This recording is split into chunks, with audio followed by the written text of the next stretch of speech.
Start the podcast. Hello, everyone. Welcome to our podcast. My name is Oliver. Today, we have a very special episode dedicated to a topic that probably touches all of us at some point in our lives. It's about being ready for parenthood. The story of Ivy and Hank that we discussed recently pushed us to have this conversation.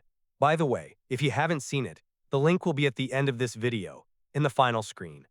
To help us dive into this challenging topic, I've invited a wonderful guest, Psychotherapist Jane.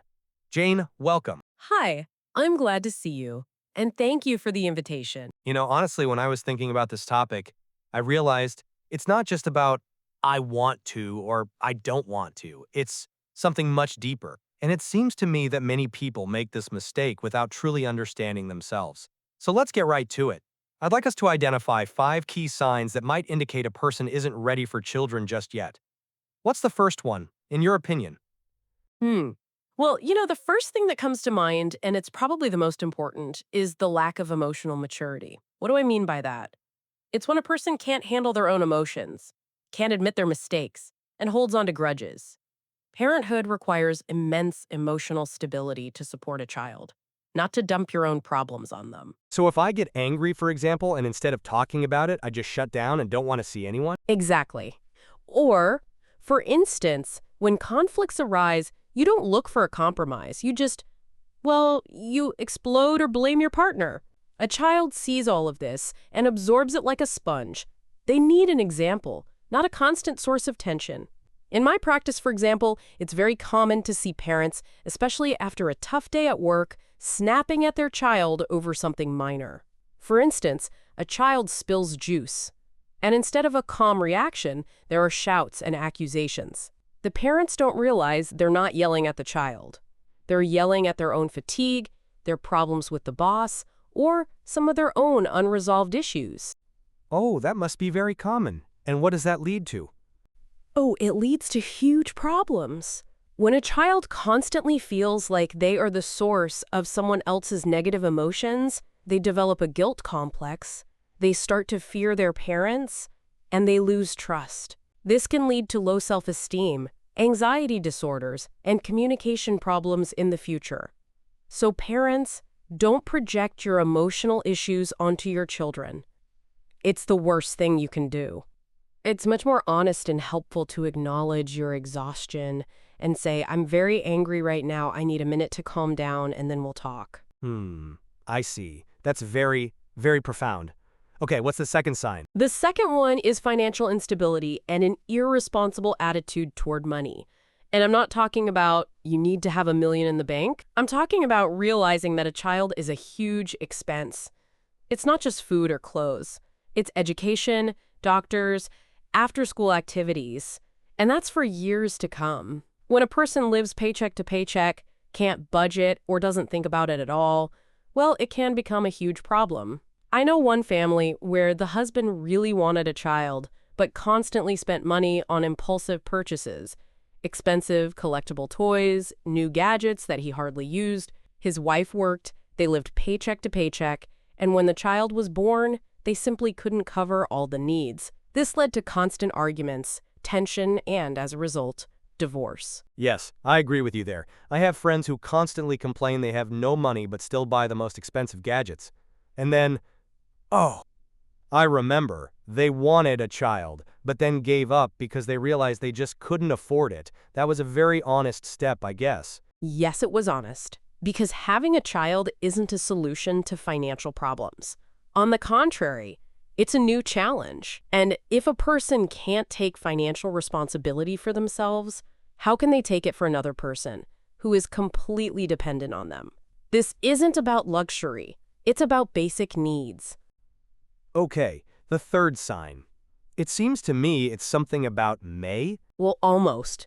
The third one is the unwillingness to change your lifestyle. For example, when a person's life is all about parties, travel, and constant spontaneous decisions, and they're not ready to give that up. Having a child isn't just adding another activity, it's a fundamental change in life. A child is dependent on you 24/7. And, well, you can't just take off for a week to a festival and leave them. Well, nowhere. Is that about priorities? Oh, hey, I have a friend who had a similar situation. He and his wife were very active, constantly traveling and partying. And when their son was born, they decided nothing would change. They'd just take him with them. And they tried to take him to parties, to late dinners at noisy, crowded restaurants. Was that the right thing to do? Well, that wasn't exactly the right thing to do. Sometimes, of course, you can take a child with you, but doing it constantly, that's not about the child. It's about the parents. It's an attempt to adapt the child to their lifestyle, rather than adapting their lifestyle to the child's needs. A child needs a stable routine and a quiet, calm place to sleep. When parents ignore these needs, they can cause sleep problems in the child, excessive irritability, and nervous system disorders. It would have been better to leave the child with a grandparent or a babysitter for a few hours and go out themselves, but not constantly try to combine the incompatible. I understand. What's next? The fourth sign? The fourth is unresolved problems in your relationship with your partner. If you constantly argue and can't find common ground, a child will not save your marriage. On the contrary, they will only amplify all the problems. Parenthood is a job that requires a well-coordinated team. When partners don't support each other and don't have a shared vision, well, it's a huge stress for everyone. So if there are problems, you need to solve them before the child arrives, not hope that the child will fix everything? Exactly. For example, in my practice, I often encounter cases where a woman wants to have a child to strengthen her relationship with a husband who is drifting away. Or a man thinks a child will make his wife stay home more and stop being so independent. These are very dangerous games. Having a child doesn't resolve conflicts. It multiplies them. Arguments and tension between parents lead the child to feel like they are the cause of these conflicts, and they develop a fear of being abandoned. They start to feel insecure. And finally, the fifth and last sign. What is it? The fifth is probably unrealistic expectations of parenthood. Some people think it'll be like in a commercial, the baby always smiles, the house is clean, everyone is happy. But parenthood involves sleepless nights, stress, unhealthy emotions when you don't know what to do. It's not always fun. And if a person isn't ready for this reality, for the fact that it can be difficult and imperfect, it can lead to huge disappointment and even depression. I often hear from young parents who seek help phrases like, "I didn't think it would be this hard. I feel like a bad parent because I don't feel that boundless happiness everyone talks about." So you have to be ready for it to be difficult? Yes, it will be difficult, but it will also be the most amazing journey of your life. You just have to be ready for the full spectrum of emotions and events. Another example from my practice. A couple, both very successful in their careers, were convinced they could plan their child according to all the rules: a sleep schedule, a feeding schedule, early development using specific methods. They treated the child like a project that had to be perfect. When the child turned out to be very fussy, with frequent crying fits, and their schedule started to fall apart, they felt like complete failures. This caused them panic and deep disappointment because they couldn't control the situation.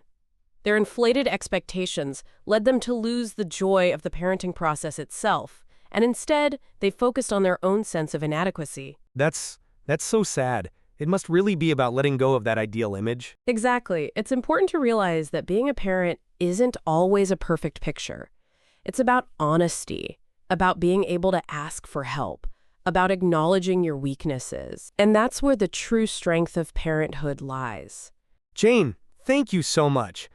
This was, very candid and helpful. I think this conversation will help many people honestly answer the question of whether they are ready for such a responsible step. And now I'm turning to our listeners. Tell us in the comments, which of these 5 signs seems most important to you? Or maybe you know other signs we didn't mention. Share your thoughts, and if this conversation was valuable to you, be sure to hit like and subscribe to the channel. This will be your step towards deep discussions that help you better understand yourself and others. We are creating a platform where you can find support and answers to difficult life questions. Subscribe so you don't miss our next videos. That's all for today. See you next time. See you! And remember, Readiness for children isn't about age or financial status, but about inner maturity and awareness.